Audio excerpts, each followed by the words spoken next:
one side. And also judge cross. Thank you. Just a little coaching. Just a little coaching. Details, While little we're details. doing it, your stole is kind of wrinkled. Still on the other side. The other side. You're right. There now. There we go. All better? Okay. Yeah. Well, All better. for all of us who are present, this is our second welcome for our Facebook Live friends. So good morning and welcome to Center for Spiritual Living, Greater Boston, a place where souls are nurtured and lives are transformed through the living the practices of the science of mind, principles and practices. My name is Rev G, or Reverend George Stewart. I prefer Rev G. And I am privileged to be your spiritual leader along with Reverend Ed Tansey in this wonderful, amazing community. And welcome to all in the sanctuary this morning and all of the viewers at home who are seeing us on Facebook Live. And I know Vicky's out there. Hi, Vicky. Because she told me she would be there this morning. We are located in beautiful Cambridge, Massachusetts at 50 Dudley Street. Thank you all who have financially supported this live stream ministry from our Facebook Live family. And if you have not yet done so, we would welcome you to support this community. You can simply go to our website at cslboston.org and click on the Donate tab to help to support this ministry so we can remain in your homes available to you for those of you who can't come into the service here today. We appreciate your loving gifts. So, I just want to say that, of course, we are following the 2017 theme of value-based living from the Centers for Spiritual Living. And in October, it is love as safety. So it is now my joy to introduce our beloved friend, Rev Trish Hall. She is the founder and spiritual leader of Centers for Spiritual Living, Metro, right? Which serves the Washington, D.C. metro area from Arlington, Virginia. She is an ordained minister of the science of mind and spirit. For more than 25 years, she has served Centers for Spiritual Living, formerly the United Centers for Spiritual Living, nationally and internationally, in a variety of roles, including being the current chair of the Centers for Spiritual Living Lifelong Learning Program. For now, right? Heart-centered and spirit-led, Rev Trish is a compassionate pastoral and bereavement counselor. She is an interactive imagery therapist with a private practice, a dedicated teacher. She thrives on awakening of her students to their own magnificence, as do we here, absolutely. And an acclaimed consultant, coach, and mediator. Reverend Trish has facilitated transformation of individuals and organizations. As founding co-operator of the Training Source, an internationally renowned interpersonal and organizational communication consulting and training company, she serves federal agencies, national corporations, and local businesses. She is a published author, enchanted speaker, absolutely, and visionary leader. She also installed us. I was getting to that. Okay. That's all right. She is insatiably curious, lifelong learner who loves to travel, make new friends, and immerse in diverse cultures, and she definitely does that. We've heard some wonderful stories, and every time we get Trish with us, we just love this. It's so wonderful. She has traveled extensively in 6 of the 7 continents. That curiosity has drawn her to investigate healing modalities, spiritual practices, theologies, and philosophies from around the world. Now, it is both Ed and myself, it is our privilege to call her friend. And she is strongly instrumental in giving this community the opportunity to thrive as she stepped up in making us something special when we were a teaching chapter. So she is a very instrumental part of us being here. So we should all be grateful to her for making this community a possibility. And so this morning her talk title is Don't Get Too Close. I'm loving that. So please join me in welcoming Rev Trish Hall.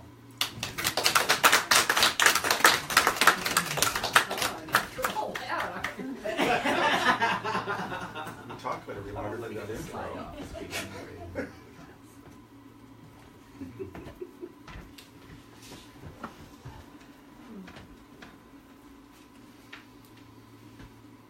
I'm so grateful to be here, and I am so grateful for George and Ed when they came into my life, and I know how blessed this community is because they have blessed my life now for a number of years.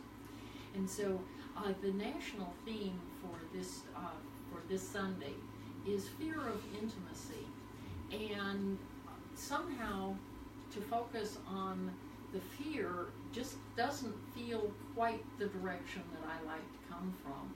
I like to come from, hey, what's going on in your life, and is it working? And if it isn't, then how are you what do you need to do those tiny shifts? It's like a lot of people don't realize when talking about quantum change and quantum shift, they think that it's a big shift. And a quanta is the smallest possible, immeasurably small thing. And that's the truth of science of mind, right there. And that is you can do some little, but high in consciousness, some little bitty shift. And what happens is the giant leap. Because you don't have to be equipped to take giant leaps. Some of us are pretty well grounded and anchored, and so we don't take giant leaps. But we don't need to. All we need to do is those little bitty shifts. And those little bitty shifts cause the big shift. So, I'm going to start by asking you a couple of questions. And I promise you do not have to raise your hand. I'm not into that part of it.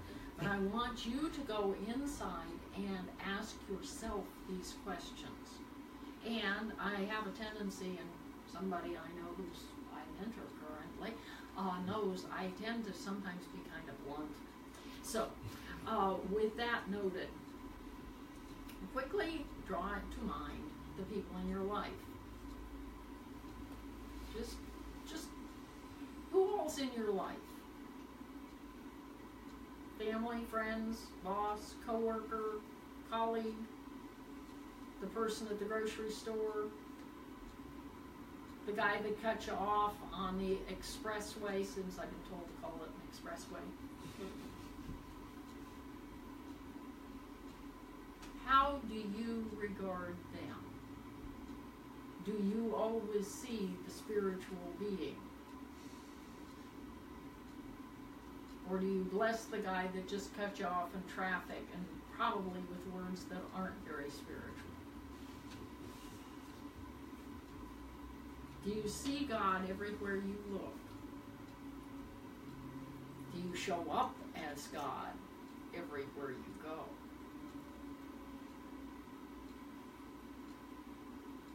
Because that's what you are. Okay, so now step back a little from that. Step back from that perspective. How do people perceive you? Are you a warm and fuzzy? Are you easily accessible? Do people maybe call you a private person?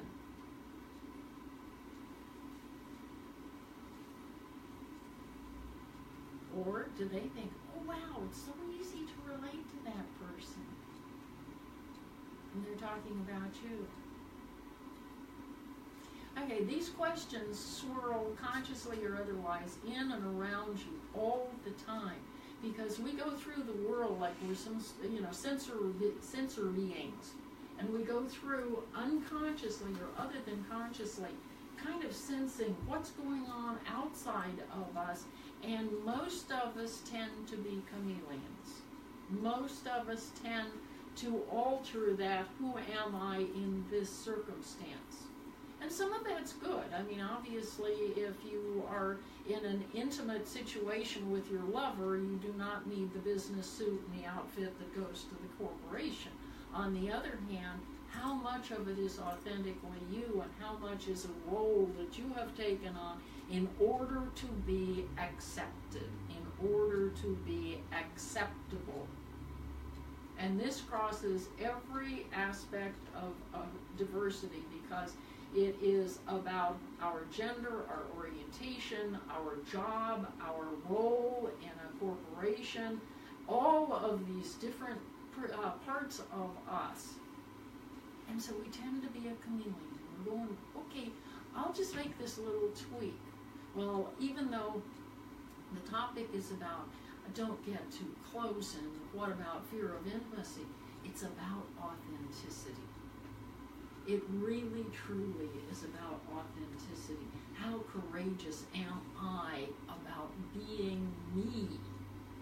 And an even deeper question, do I even know who me is? Have I played chameleon in order to be accepted, in order to work in this society that I'm in?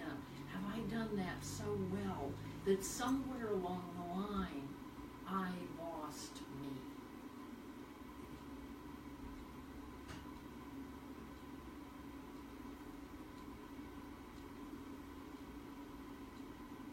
And all relationships begin with the relationship you have with yourself, inside you.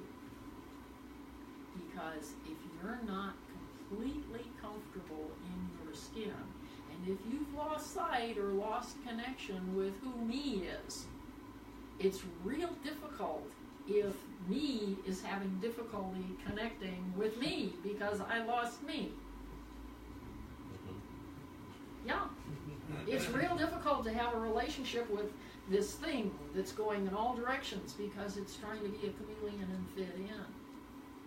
All right, so part of this started with our wonderful traditional Judaic Bible, all the Abrahamic traditions, and our Christian Judaic Bible, also the groundwork for Islam, said, you arrived in original sin.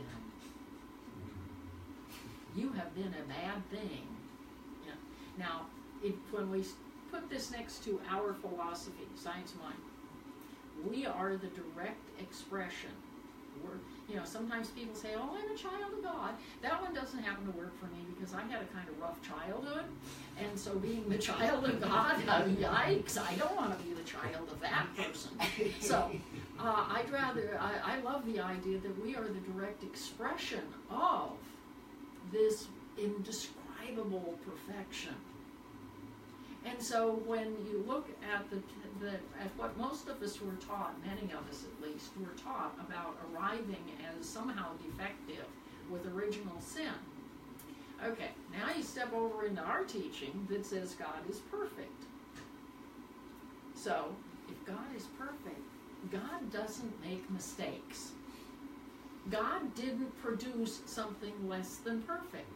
So anything that you may be dragging along from this original teaching that you may have been subjected to, drop it. Get over it. Just simply let go. It cannot be the truth because basic logic says perfect cannot create less than perfect, and that isn't what I started to say. So, perfect has to be creating perfect. So you are made of God's stuff. You are perfection in person, incarnated. And for some of us that got pretty well brainwashed, that's kind of a tough thing to swallow. To say, yup, God doesn't make mistakes. So I am not a mistake. I am just fine. And so a guy by the name of Powell, John Powell, he was a Catholic, priest. And he wrote an absolutely fabulous book back in the late 60s. He wrote several really good ones. This one that I love is Why Am I Afraid to Tell You Who I Am? And whether or not you ever find the book in an old bookstore doesn't matter.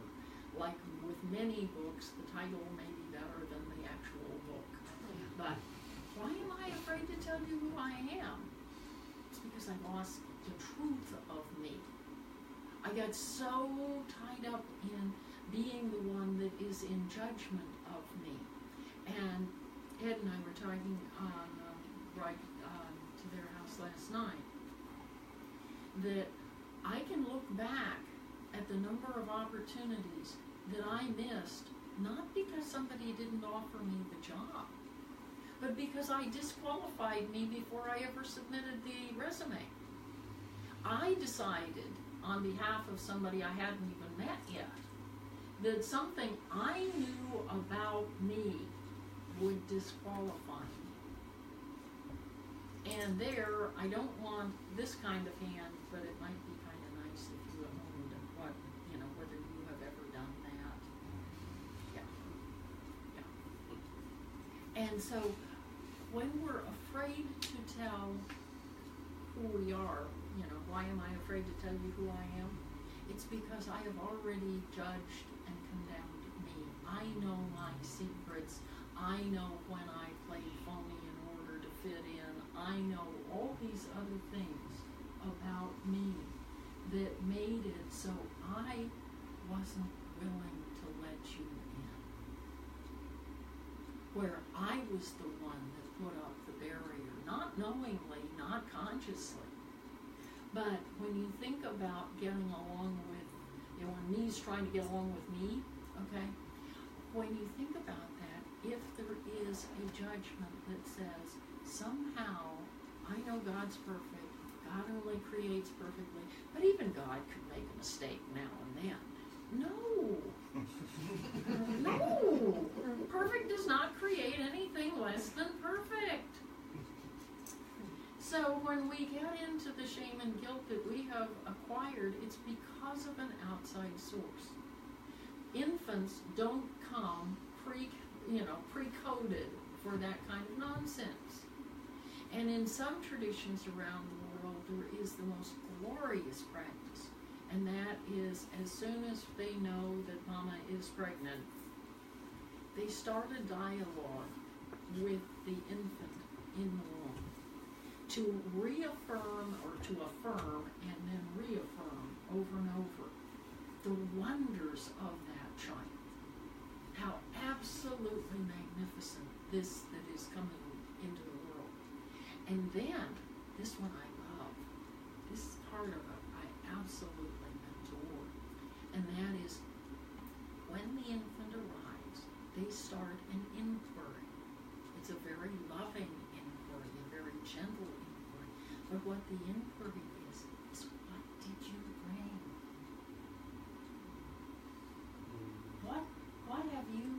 What have you already experienced, you beautiful little spiritual being? What have you already experienced? And share it. And so by the time the child is verbal, the child knows that whatever comes up is going to be accepted.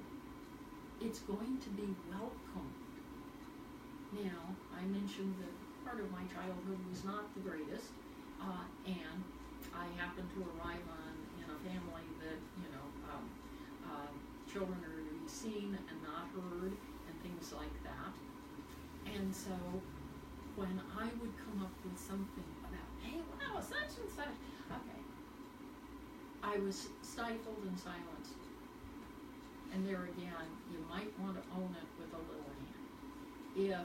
If you ever encountered being told that what you brought wasn't okay. Because I'll give you a big hairy clue. That's the place where we started to learn to be comedians. We began way down there, learning that we might kind of test the waters, and if it's okay, we'll share what brilliance, what creativity, whatever was coming bubbling up. Then we would, you know, and if it was okay, we'd go ahead with it. But we were out there tentatively. Right? If instead we had been born into one of those societies that says, bring it on. Where have you been? What do you know? What is it that you come pre-equipped with? What is the creativity? Or where have you been among those societies that do believe in reincarnation? They ask, where were you before? Well, whether you believe in reincarnation or not, if you believe that that child is the bearer of wisdom instead of to be seen and not heard, if you make this big beautiful assumption that that child is a source of wisdom, as soon as they can manage to get out some sort of communication, doesn't even really have to be full words yet. How different would our society?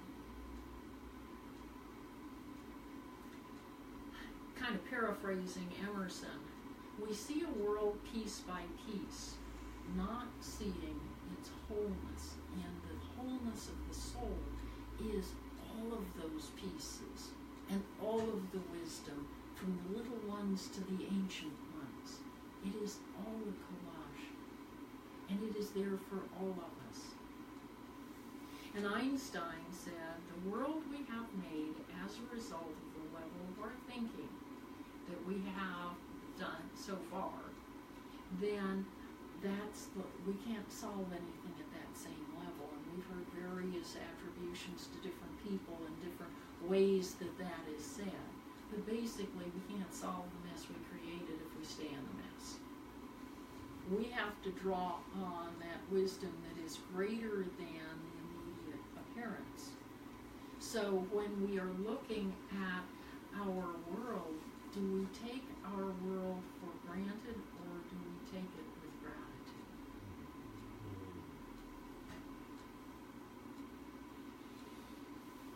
Do we behave as a chameleon in order to fit in? Or do we step forward and boldly, lovingly, courageously say, this is the truth I know, and get reacquainted with me knowing me, so that those old judgments that were based on well-meaning people telling us we need to be silent or whatever, but it doesn't matter where it came from. That's the other thing I love about our philosophy, is so often you hear, well, that's how I was raised, well, that's just how I am, and all these other kind of whiny things, okay? And we have at our disposal everything that we need in order to change our lives. Everything. It's already in us. What we have to do with gratitude is appreciate that's what is. Because the moment that we appreciate, we activate this gratitude thing and say, hey, wow, then we make a shift. And I don't know how many, if any of you are followers of the author Parker Palmer. He is one of my favorites.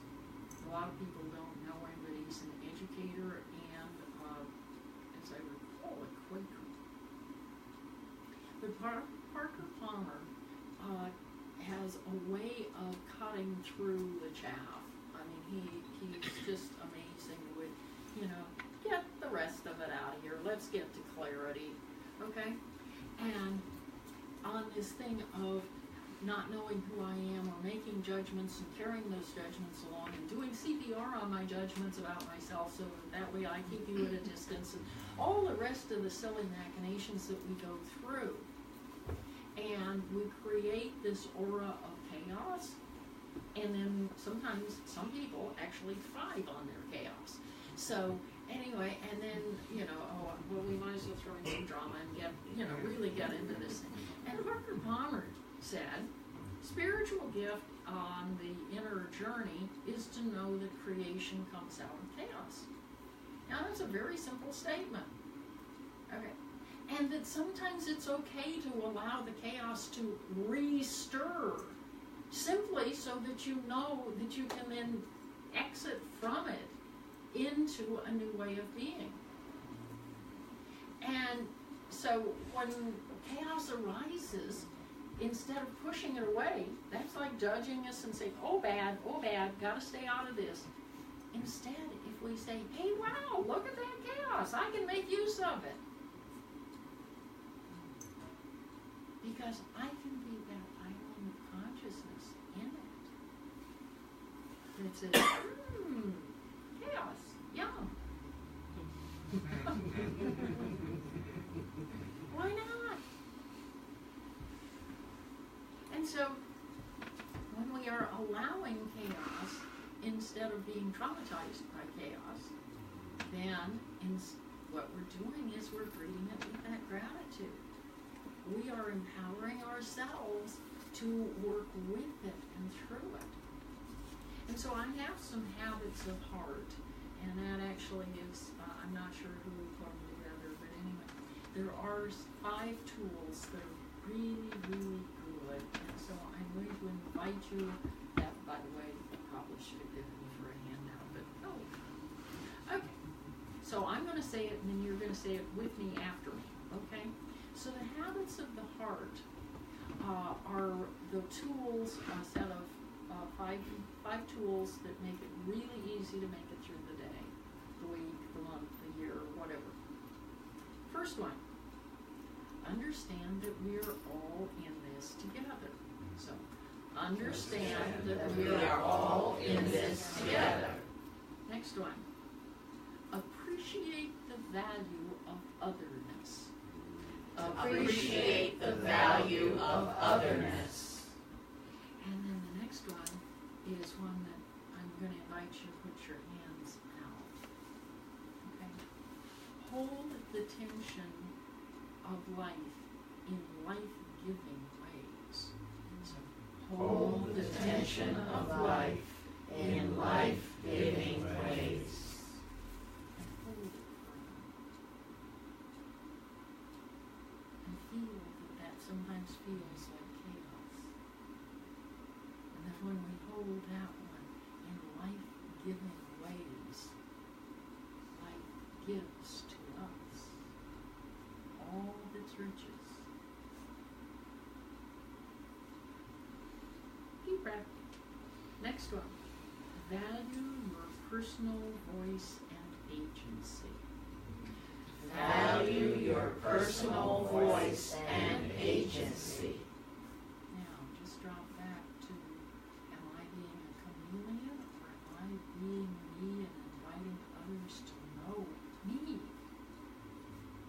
Valuing self to the level that says, what I say is of merit. What I give is worth you receiving. How I am matters. And then the final one is create community. And you guys are doing that so well. It's absolutely beautiful how you are creating. And so, I taught Ed a new song. And so we're going to teach it to you guys. And I was told there is a singer's error in the group. Do you read music? You'll catch it the first time. I just had it, I have it on my iPad with music. And so if that was the case, so. What? Okay. Ed's getting nervous because you said it was Ed. I know you said Ed and me. Oh. You'll lose your Actually- audience. No, actually, he heard it, so I think he knows the lyrics. As for the singing of it, that's going to be Rev T. That's the difference. Yes, we'll There's do the going to best. be We'll a, do our best here. yes. I remember. Okay. All right. Yeah, okay. And so we're going to run through it. Join us at any point. And can you see Okay. Yeah. Anyway, I'm here to remind you of your magnificence, to help you awake to all the wonder that you are. I long to show you all the joy you're worthy of. I'm here to remind you how much you're truly loved. And so I'm gonna have you started. So well, I'm gonna have you started so it's in your key because. Whatever the I tried one and made it really uncomfortable. He's trying to go an octave lower, and he's a tenor, not a bass. I'm here to remind you of your magnificence, to help you awake to all the wonder that you are. I long to show you all the joy you're worthy of. I'm here to remind you how much you're truly loved. Now turn to somebody. Okay. You're here to remind me of my magnificence, to help me awake to all the wonder that I am.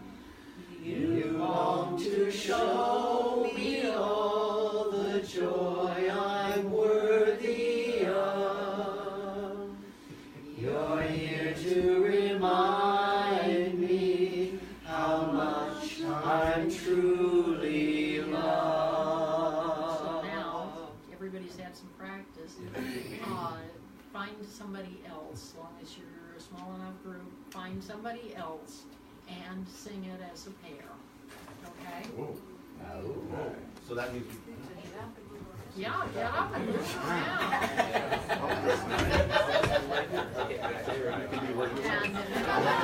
Can we do three? We probably should sit because we are Yeah. Oh, can you sing?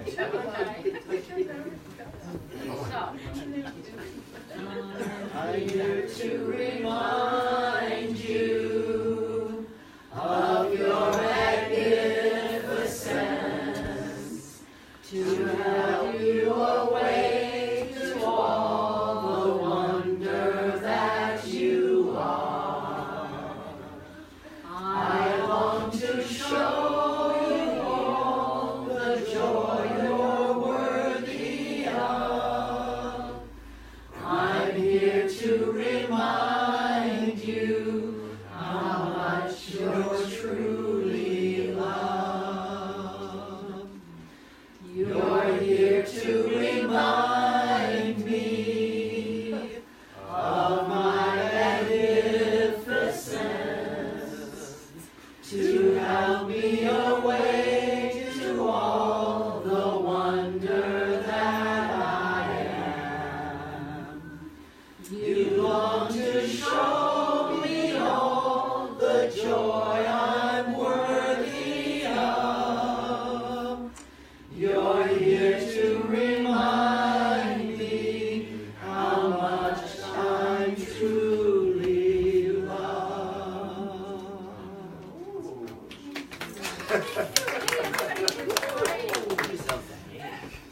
Everybody did wonderfully. Yes. And so let's now drop into prayer. Into that space that we so love, and it isn't because there's more God there, because God's equally present everywhere. What's there is less of our humanity, less of the judge that comes with that humanity. So that what is there is this beautiful space in which serenity and strength, and wisdom, and love and compassion and joy. All of it is there. Already in us, as us. And so as it is already in us and as us, it is so easy then to remember, I am one with and inseparable from that divine. That what I speak about myself is true of everyone, everywhere, of everything. For there is no other source that is expressing itself into and as all form. So I am the direct expression of that beingness. And that as I look around, that's all I see. I see God as all it is. Whether it's in the smallest piece of sand or the greatest mountain in the Himalayas. Whether it's on this continent or that continent. Whether it's the person living on the street. Whether it's the person who is holding in a blanket at a doorway on a cold night. I know I am one with and inseparable from that person. I now grant myself and all other expressions of the divine the state of grace. I grant grace that says it doesn't matter how you are showing up in the world at the moment.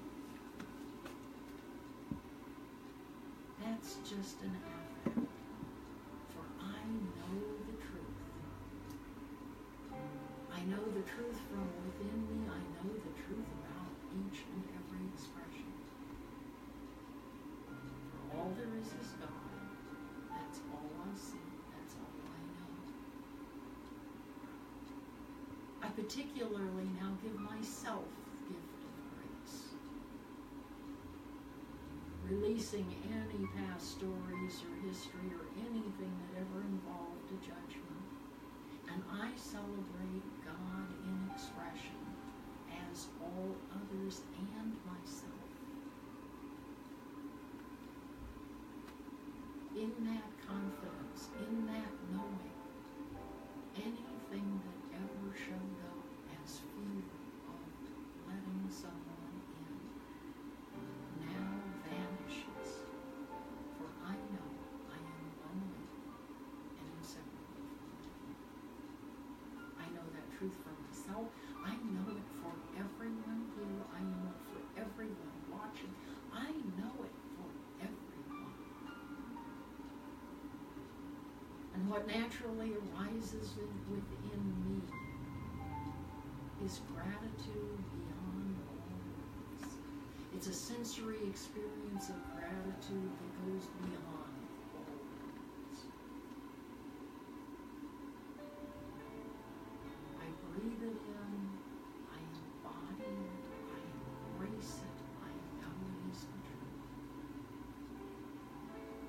So all I need now is to release this prayer, this treatment, knowing it is already fulfilled in the light of God, and is wholly and completely and totally